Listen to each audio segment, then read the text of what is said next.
स्वागत है आपका अपनी डफली अपना राग में। मैं हूं आपके साथ मेनका चौधरी और बात कोरोना वायरस की सबसे पहले करते हैं, जिस पर आज केंद्रीय स्वास्थ्य मंत्री ने दिल्ली में बैठक की और कहा कि एक मरीज से 14 लोगों में फैला कोरोना वायरस। एक विदेश से आने वाले हर शख्स की जांच हो रही है। तो आज क्या कुछ इंतजाम किए गए हैं और किस तरह के कदम उठाए जा रहे हैं कोरोना वायरस को लेकर, इस पर जानकारी दी स्वास्थ्य मंत्री ने और साथ ही एक अहम मीटिंग ली उन्होंने। और ये संसद की तस्वीर आज की हम आपको दिखा रहे हैं, जिसमें दिल्ली हिंसा पर संसद में गतिरोध बना हुआ है। विपक्ष का हंगामा जारी है, दोनों तरफ से वार पलटवार हो रहे हैं। सत्ता पक्ष का आरोप है कि विपक्ष चाहता ही नहीं कि सदन की कार्यवाही चले। और इसी बीच मेरठ से सांसद राजेंद्र अग्रवाल ने कांग्रेस पर निशाना साधा है। उन्होंने कहा कि कांग्रेस निजी स्वार्थ के चलते सदन की कार्यवाही बाधित कर रही है। सरकार चर्चा के लिए पूरी तरह से तैयार है, लेकिन विपक्ष ही नहीं चाहता, कांग्रेस ही नहीं चाहती कि किसी मुद्दे पर चर्चा हो, बस गतिरोध बना रहे। यही उद्देश्य है विपक्ष का, यही उद्देश्य है कांग्रेस का। तो दिल्ली हिंसा को लेकर आज सदन के अंदर हंगामा देखने को मिला।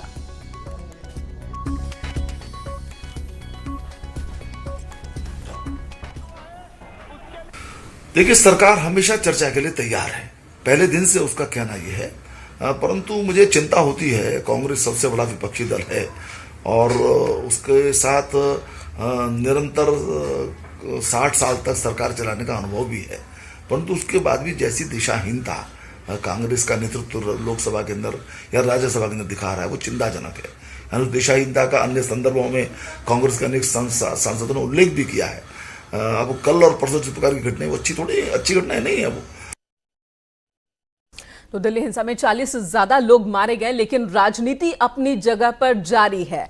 शाहरुख की गिरफ्तारी हुई है। दिल्ली हिंसा में एक मुख्य आरोपी जो कि खुलेआम गोली चला रहा था, और इसी गिरफ्तारी पर कांग्रेस के नेता अधीर रंजन चौधरी कह रहे हैं कि किसी की भी गिरफ्तारी उसका धर्म देखकर नहीं होना चाहिए।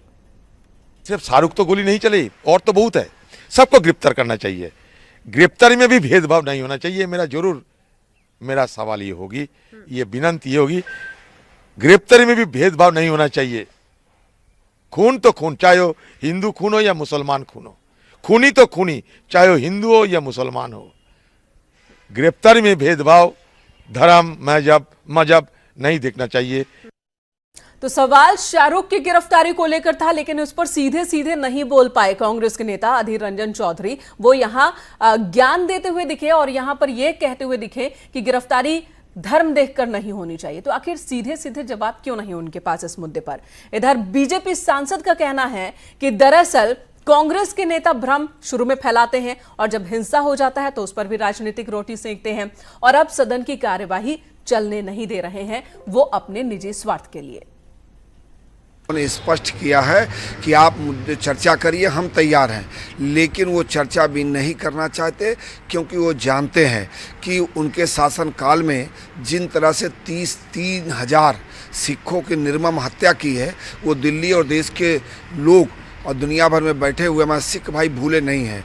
क्योंकि उनको उन बातों को भी जवाब देना पड़ेगा कि किन परिस्थितियों में सिख दंगों को जो दोषी हैं उनको सजा तब तक नहीं मिली जब तक केंद्र में मोदी जी की सरकार नहीं आई। टीएमसी सांसद डेरेक ओब्रायन ने कहा है कि सरकार पर उन्होंने निशाना साधा दिल्ली हिंसा को लेकर और सवाल खड़े किए हैं। तो आज 3 दिन हो गया, ये सरकार कुछ चर्चा नहीं चाहिए। ऑपोजिशन का रोल, तृणमूल का रोल या कांग्रेस एसपी, हम लोग स्ट्रेट बोल रहे हैं, सब ऑपोजिशन पार्टी। दिल्ली का जो हुआ, वी वांट अ डिस्कशन, लेकिन गवर्नमेंट भाग रहा है डिस्कशन से। 3 दिन हो गया, हम लोग ये मुद्दा जो पार्लियामेंट में हम लोग नहीं उठा सकता, तो कहां उठाऊंगा? This is really bad. तो सुना आपने टीएमसी सांसद, जिनका कहना है कि सरकार चाहती ही नहीं कि इस मुद्दे पर चर्चा हो। मुद्दा इतना गंभीर, दिल्ली की राजधानी का मसला, जहां पर हिंसा होती है, 40 से ज्यादा लोगों की मौत हो जाती है, सैकड़ों लोग प्रभावित होते हैं, हजारों दुकानें और लाखों का नुकसान। लेकिन सरकार का कहना है कि वो हर मुद्दे पर चर्चा के लिए, बहस के लिए तैयार है। ये विपक्ष है जो कि सदन की कार्यवाही चलने नहीं देना चाहता। विपक्ष चर्चा चाहता ही नहीं है। विपक्ष का उद्देश्य सिर्फ गतिरोध बरकरार करके रखना है, बना करके रखना है। विनीत कुमार दिल्ली से हमारे सहयोगी इस वक्त हमारे साथ जुड़ गए हैं। विनीत, आज जिस तरीके से संसद के अंदर हंगामा आज फिर देखने को मिला है, दिल्ली हिंसा को लेकर के आज ये हंगामा हुआ, आगे क्या इसी तरीके से गतिरोध बना रहेगा या कोई बातचीत होगी भी, हमें उन सवालों का जवाब मिलेगा भी कि आखिर क्यों धधक उठी दिल्ली, क्यों दहल उठी दिल्ली? मैं आपको बताना चाहूंगा कि सरकार की ओर से लगातार यह बात कही जा रही है कि होली के बाद यानी 11 तारीख को चर्चा करवाई जा सकती है, दिल्ली हिंसा पर चर्चा करवाई जा सकती है। लेकिन जब से बजट सत्र के दूसरे भाग का शुरू हुआ है तब से लगातार आज तीसरा दिन भी संसद हंगामा होता रहा। विपक्ष जो है इस मुद्दे पर अभी भी चर्चा करने की बात कर रही है, लेकिन सरकार का साफ तौर पर कहना है कि कुछ और भी कामकाज है, महत्वपूर्ण कामकाज है, उन पर चर्चा भी की जानी जरूरी है। बजट पास करवाया जाना जरूरी है। साथ ही साथ 45 के लगभग विधेयक हैं, कुछ ऑर्डिनेंस हैं, उन पर भी चर्चा हुई जाने की जरूरत है। साथ ही साथ यह भी सरकार कह रही है कि वह चर्चा से भाग नहीं रही, चर्चा से बच नहीं रही, बल्कि वह चर्चा कराना चाहती है। लेकिन विपक्ष जो है, विपक्ष सदन को चलने नहीं दे रहा और इसी कारण गतिरोध हो रहा है। वहीं पर मैं आपको बताना चाहूंगा कि जब हमने विपक्षी सांसदों से बात की तब विपक्षी सांसदों का साफ तौर पर कहना था कि सत्ता पक्ष का काम है सदन को चलाना, जिम्मेदारी सत्ता पक्ष की है और सत्ता पक्ष इस जिम्मेदारी से भाग रही है। विनीत, एक दूसरे पर हमला, एक दूसरे पर आरोप और जनता ये देखने को मजबूर कि किस तरीके से पहले दिल्ली जल जाती है और अब उसी मुद्दे पर संसद का वक्त बर्बाद हो रहा है। विनीत, धन्यवाद इस वक्त पूरी बातचीत के लिए, पूरी जानकारी देने के लिए। अगली खबर का रुख करेंगे और इस वक्त बड़ी खबर लखनऊ से आ रही है, जहां पर हितेश चंद्र अवस्थी ही होंगे यूपी के डीजीपी। फिलहाल वो कार्यवाहक डीजीपी हैं, लेकिन अब वो डीजीपी होंगे, फुल प्रूफ डीजीपी। तो इस वक्त की बड़ी खबर लखनऊ से, कार्यवाहक डीजीपी हितेश चंद्र अवस्थी उत्तर प्रदेश के डीजीपी होंगे। तो अवस्थी ही होंगे डीजीपी, जो कि कार्यवाहक डीजीपी के तौर पर अभी काम कर रहे थे। उन्होंने जिम्मेदारी संभाल रखी थी और न्यूज़ 18 ने पहले भी बताया था कि हितेश चंद्र अवस्थी ही अगले डीजीपी होंगे। पहले उन्हें जिम्मेदारी कार्यवाहक डीजीपी के तौर पर दी गई थी और अब न्यूज़ 18 की इस खबर पर भी मुहर इस ऐलान के साथ ही कि ओपी सिंह के बाद जो कार्यवाहक डीजीपी बनाए गए थे हितेश चंद्र अवस्थी, वो अब डीजीपी होंगे। अजीत सिंह हमारे सहयोगी जुड़ चुके हमारे साथ। अजीत, न्यूज़ 18 ने पहले ही बताया था कि हितेश चंद्र अवस्थी ही डीजीपी होंगे और अब मुहर लग चुकी है। देखिए, बिल्कुल इनका मुहर लग चुकी है और मुख्यमंत्री योगी आदित्यनाथ ने हितेश चंद्र अवस्थी के यूपी के डीजीपी होने का, जो परमानेंट डीजीपी का जो फाइल थी उसका अनुमोदन किया और थोड़ी देर में ये आदेश जो है वो जारी कर दिया जाएगा। और जो 12 साल तक जो हितेश चंद्र अवस्थी सीबीआई में भी काम करते रहे हैं और 2000 जो अच्छे ईमानदार आईपीएस अफसरों में माने जाते रहे, 1985 बैच के आईपीएस अधिकारी हैं जो हितेश चंद्र अवस्थी। उन्होंने ओपी सिंह जब रिटायर्ड हुए तो उनकी जगह पर इनको कार्यवाहक जो है डीजीपी के तौर पर किया गया था, लेकिन कई सारी अटकलें लगाई जा रही थी। लेकिन न्यूज़ 18 ने सबसे पहले चलाया भी था कि हितेश चंद्र अवस्थी ही यूपी के डीजीपी होंगे और अब वो परमानेंट डीजीपी होंगे और अगले 1 साल से अधिक का उनका जो कार्यकाल है वो उत्तर प्रदेश के डीजीपी बने रहेंगे। और जो कानून व्यवस्था को लेकर जो उनकी कार्यशैली है उस पर सीएम योगी काफी उनसे खुश रहते हैं, जिसकी वजह से उन्हें अब परमानेंट करने का फैसला लिया गया। और आज शाम तक जो आधिकारिक लेटर है वो औपचारिकताएं आज शाम तक पूरी हो जाएंगी। बिल्कुल, ये औपचारिकताएं आज शाम तक पूरी हो जाएंगी। जी, धन्यवाद इस वक्त पूरी जानकारी देने के लिए। और इस वक्त रांची से एक बड़ी खबर आ रही है। बाघिन के बाड़े में एक शख्स गिर गया है। रांची के चिड़ियाघर का ये मामला, बड़ा हादसा हुआ है। बाघिन के बाड़े में एक व्यक्ति गिरा है। बाघिन ने व्यक्ति को निशाना बनाया है। बाघिन का नाम अनुष्का है, जिसके हमले में व्यक्ति की मौत हो गई है। मारे गए व्यक्ति की अभी तक पहचान नहीं हो पाई है। चिड़ियाघर प्रशासन व्यक्ति की शिनाख्त में जुटा हुआ है। तो रांची जू में एक बड़ा हादसा, एक शख्स बाघिन के बाड़े में गिर गया और बाघिन के हमले में उसकी मौत भी हो गई है। अभी तक शिनाख्त नहीं हो पाई है इस शख्स की कि आखिर ये कौन है, कहां से आया था, लेकिन ये गिरा कैसे, बाघिन के बारे में पहुंचा कैसे, ये भी अपने आप में एक बड़ा सवाल है कि आखिर ये शख्स बाघिन के बाड़े में गिर कैसे गया। ओम प्रकाश हमारे सहयोगी रांची से हमारे साथ जुड़े हैं। ओम प्रकाश, ये हादसा कैसे हुआ? जी, पूरा बता दें कि बिरसा जैविक उद्यान में ये हादसा आज सुबह 11 बजे के आसपास की हुई है और वहां पर एक युवक जो है वो अचानक से बाड़े में घुस जाता है और दिल्ली वाली घटना के तर्ज पर पहले बाघिन को प्रणाम करता है, उसके बाद वो उससे कुछ बात करना चाहता है। उसी बीच में बाघिन जो है उस पर झपट पड़ती है और पूरी तरह से। ओम प्रकाश, बहुत से सवाल उठ रहे हैं।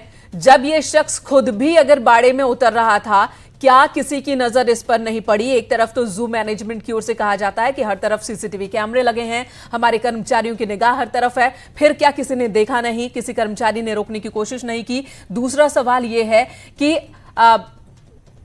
जो ये शख्स है, इसकी पहचान हो पाई क्या अभी तक? जी, फिलहाल इस शख्स की पहचान नहीं हुई। जहां तक सुरक्षा की बात है तो आपको बता दें कि जैविक उद्यान में वैसे तो आपको कई सुरक्षा गार्ड हैं, लेकिन उस वक्त वहां पर कोई सुरक्षा कर्मी मौजूद नहीं था। और ये एक बड़ा सवाल है कि बिरसा जैविक उद्यान में सुरक्षा कर्मी वहां क्यों मौजूद नहीं था, क्योंकि बाघ इत्यादि जो खूंखार जानवर हैं उनके बाड़े के आसपास सुरक्षा का घेरा पुख्ता होना चाहिए। इस तरह की गाइडलाइन भी जारी हुई है, लेकिन ये बड़ा सवाल है कि आखिर वो शख्स बाड़े में जब घुस रहा था उसे किसी सुरक्षा कर्मी द्वारा देखा क्यों नहीं गया, उसे रोकने का प्रयास क्यों नहीं किया गया?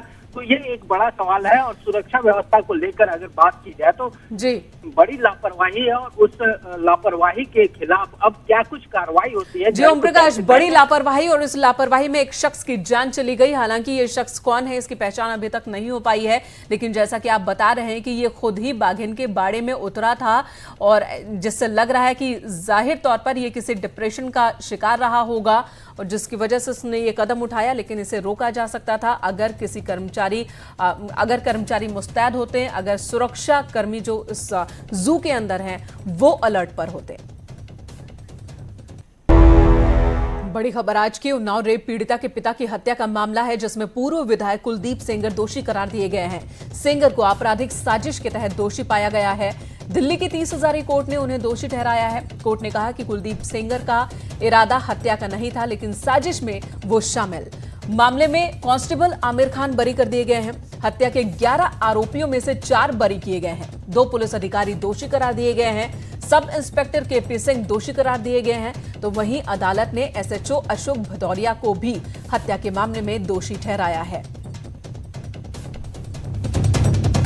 बड़ी खबर है आज ये पूर्व विधायक कुलदीप सेंगर, जो पहले से ही जेल में हैं, रेप के मामले में इस वक्त सजा काट रहे हैं, और उन पर पीड़िता के पिता की हत्या के मामले में भी उन्हें दोषी करार दिया गया है। साजिश रची उन्होंने, और यही दोष उन पर। सुशील पांडे इस वक्त दिल्ली से हमारे साथ जुड़ चुके हैं, ऋषभ मणि त्रिपाठी लखनऊ से हमारे साथ जुड़े हैं। सुशील, क्या कुछ कहा 30 हजारी कोर्ट ने आज? जी देखिए, साफ तौर से जब इस पूरे मामले में अपना फैसला कोर्ट सुना रहा था तो उसने साफ तौर से कुलदीप सिंह सेंगर के इस पावर को लेकर, और कहीं ना कहीं जिस तरह वो विधायक थे और उन्होंने अपने पावर का गलत इस्तेमाल किया, उसको लेकर एक बड़ी टिप्पणी की। उन्होंने कहा कि फिलहाल आपकी भले ही मंशा उनके पिता की हत्या को लेकर नहीं था, लेकिन कहीं ना कहीं आप इसमें शामिल थे, जिसको फिलहाल कोर्ट नजरअंदाज नहीं कर सकता है। कोर्ट ने साफ तौर से इस पूरे मामले में कुलदीप सिंह सेंगर के खिलाफ 120B यानी कि आपराधिक षड्यंत्र 304 गैर इरादतन हत्या के तहत मामला दर्ज किया है, और इस पूरे मामले में उन्हें दोषी करार दिया है। साफ तौर से कोर्ट का यही कहना था कि जिस तरह पीड़िता के साथ लगातार अन्याय हुआ है उसको फिलहाल कोर्ट नहीं कंसीडर कर सकती है, लेकिन जिस तरह सीबीआई ने इस पूरे मामले में जांच किया, उस जांच को नजरअंदाज भी नहीं किया जा सकता है। और इसी आधार पर कोर्ट ने सीबीआई की कार्रवाई पर उनकी सराहना भी की। लेकिन फिलहाल इस पूरे मामले में 2 पुलिस ऑफिसर्स को भी कोर्ट ने इस मामले में दोषी करार दिया है। उन्होंने कहा है कि जिस समय उनके पिता की हिरासत में मौत हुई थी, ये दोनों पुलिस ऑफिसर उस समय माखी थाने में तैनात थे, और किस तरह उन्होंने उसके पिता को वहां पर मारा पीटा और उसके बाद हिरासत में मौत हुई। लेकिन ये तमाम चीजें जो हुई वो फिलहाल कुलदीप सिंह सेंगर के मौजूदगी में हुई, उनके आदेश पर हुई, क्योंकि जिस तरह कुलदीप सिंह सेंगर का पूरे उन्नाव में दबदबा रहा है, उनके गुंडई का दबदबा रहा है, वो कोर्ट के सामने भी था।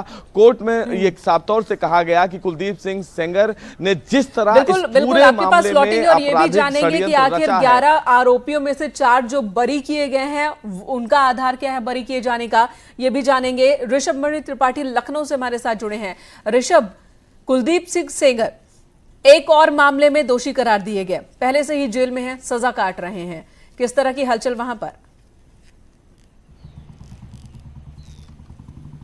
देखिए, यहाँ पे लोग मान के चल रहे थे कि सीबीआई ने बहुत अच्छी इन्वेस्टिगेशंस की और उसने जो एविडेंस वहां पे जुटाए थे, तमाम टेक्निकल एविडेंस थे, जो कॉल डिटेल रिकॉर्ड निकाले थे घटना के दिन 6 अप्रैल से लेके 9 अप्रैल 2018 जब पीड़िता के पिता की मौत हुई थी। 6 अप्रैल को उसके साथ मारपीट हुई, फिर उसके बाद उसको आर्म्स एक्ट के फर्जी मामले में फंसाकर जेल भेजा गया। उस दौरान कुलदीप सिंह सेंगर लगातार उन्नाव के जो माखी थाना है वहां के एसएचओ अशोक सिंह भदौरिया और वहां के एक sub inspector Kamta Prasad Singh KP Singh के लगातार संपर्क में थे। अपने भाई, अपने लोगों से वो बातचीत कर रहे थे। ये तमाम चीजें टेक्निकल एविडेंस सीबीआई ने बनाई थी और ये माना जा रहा था कि इस मामले में कुलदीप सिंह सेंगर को सजा जरूर होनी है। ये एक ऐसा मामला है जो बताता है कि किस तरह से उन्नाव की माकी पुलिस, या यूं कहें उन्नाव की पूरी पुलिस, विधायक, उस वक्त के जो विधायक थे कुलदीप सिंह सेंगर के दबाव प्रभाव के आगे नतमस्तक थी और पीड़िता का परिवार उनके एक अंतहीन अत्याचार का शिकार था।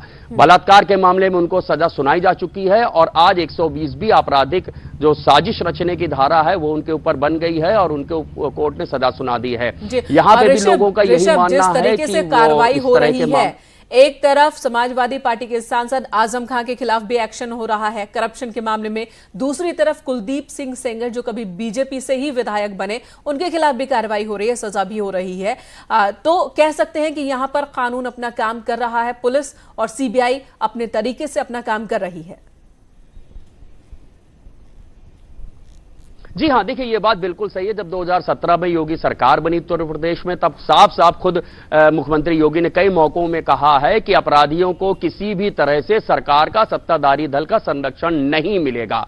जब 2018 के अप्रैल के पहले हफ्ते में यह मामला हाईलाइट हुआ था, मीडिया की सुर्खियां बना था, तभी सरकार ने डिसीजन लिया और यह पूरा मामला सीबीआई को सौंप दिया। इस मामले में सीबीआई ने 3 एफआईआर दर्ज की थी, जिनमें आज ये दूसरा मामला है जिसमें कुलदीप सिंह सेंगर को सजा हो गई। हालांकि कई बार भारतीय जनता पार्टी की आलोचना जरूर हुई कि उन्होंने काफी देर की कुलदीप सिंह सेंगर को अपनी पार्टी से निकालने में, लेकिन देर से ही भारतीय जनता पार्टी ने उन्हें अपनी पार्टी से निकाला, उनको सजा हो गई थी, लिहाजा उनकी विधायकी रद्द हो चुकी है। अब 6 महीने के भीतर वहां पर चुनाव भी कराए जाएंगे। तो भारतीय जनता पार्टी के लिए शुरुआत में एक सेटबैक जरूर था, लेकिन बाद में भारतीय जनता पार्टी ने भी अपना सख्त रुख दिखाया, कुलदीप सिंह सेंगर को पार्टी से निकाला गया। सरकार को इसलिए सही ठहराया जा सकता है क्योंकि सरकार ने जनता की मंशा को भांपा और ये पूरा मामला सीबीआई के सुपुर्द किया, जो देश की नंबर 1 इन्वेस्टिगेशन एजेंसी है। सीबीआई ने ऋषभ, सुशील से जानते हैं कि जिन 4 लोगों को बरी किया अदालत ने, किस ग्राउंड पर, किस आधार पर इन्हें बरी किया गया है और कौन कौन है ये? जी देखिए, साफ तौर से जिन 4 लोगों को बरी किया गया है, सीबीआई के पास उनको लेकर कोई डायरेक्ट एविडेंस नहीं था। हालांकि इससे पहले जो रिकॉर्ड रखे गए थे उनमें साफ तौर से कहीं ना कहीं सीबीआई ने ये जरूर बताने की कोशिश की कि इनके खिलाफ जो फिलहाल जो मोबाइल डिटेल्स मिले, उस मोबाइल डिटेल्स में इनका कोई भी सीधा इन्वॉल्वमेंट नहीं था और सीबीआई के पास ऐसा कोई डायरेक्ट एविडेंस भी नहीं था जिससे ये प्रूफ किया जाए कि ये चारों लोग इस पूरे मामले में इन्वॉल्व हैं। जिन 4 लोगों को बरी किया गया है उनके नाम है शैलेंद्र सिंह उर्फ टिंकू, हालांकि रामशरण सिंह उर्फ सोनू सिंह, आमिर खान कांस्टेबल और शरदबीर सिंह। आमिर खान कांस्टेबल जो था उसने कोर्ट में यह बयान दिया था कि जब इनको हिरासत में लाया गया उस समय वो कोर्ट में मौजूद था, लेकिन जब मारा पीटा जा रहा था तो तब वो वहां पर नहीं था। जी सुशील, रोकेंगे आपको। धन्यवाद आपका पूरी जानकारी देने के लिए। ऋषभ, आपका भी बहुत बहुत शुक्रिया। तो कुलदीप सिंह सेंगर एक और मामले में दोषी करार दिए गए हैं। पीड़िता के पिता की हत्या के मामले में, साजिश रचने के मामले में वो दोषी करार दिए गए हैं। फिलहाल इस बुलेटिन में इतना ही। एक ब्रेक के बाद खबरें उत्तराखंड से।